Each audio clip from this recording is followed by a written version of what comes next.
صحابہ کرام رضوان اللہ علیہم اجمعین کے فضائل بتانا اور سنانا اس زمانے میں انتہائی ضروری ہے، تاکہ ہم سمجھ سکیں کہ وہ لوگ جو اللہ رب العزت کا انتخاب تھے، جو قرآن پاک کے اول مصداق تھے ایمان والوں کے، کہ اے ایمان والوں میں جہاں بھی خطاب ہوا وہاں صحابہ کرام رضوان اللہ علیہم اجمعین ہی مراد تھے۔ وہ شخصیات کیسی تھیں، اللہ کے برگزیدہ بندے کیسے تھے، جنہیں اللہ رب العزت نے دنیا ہی میں رضی اللہ عنہم ورضوا عنہ کا سرٹیفکیٹ دیا کہ اللہ رب العزت ان سے راضی ہے۔ ان شخصیات کو جاننا، ان کے حال احوال کا پڑھنا انتہائی ضروری ہے۔ جو آدمی ان صحابہ کرام رضوان اللہ علیہم اجمعین کے بارے میں کوئی بھی بات نازیبا کرتا ہے تو وہ اصل میں اللہ رب العزت کے انتخاب پر زبان دراز کرتا ہے،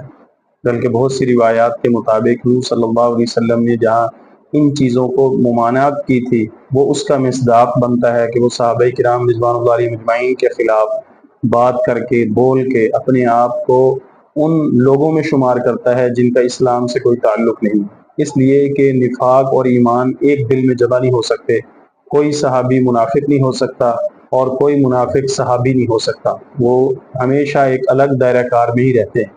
اس لیے ہم حضور صلی اللہ علیہ وسلم کے اقوال کی روشنی میں کوشش کریں گے کہ ہم صحابہ کرام رضوان اللہ علیہ اجمعین کے جو مختلف فضائل اور مختلف چیزیں ان کے بارے میں، جو ان کی شان کے بارے میں بتلائی گئی، ہم ان کو آپ کے سامنے بھی رکھیں، ہم ان کی دہرائی کریں، تاکہ ان کے تذکرے کرنے سے ہمارے ایمان کو بھی تقویت ملے۔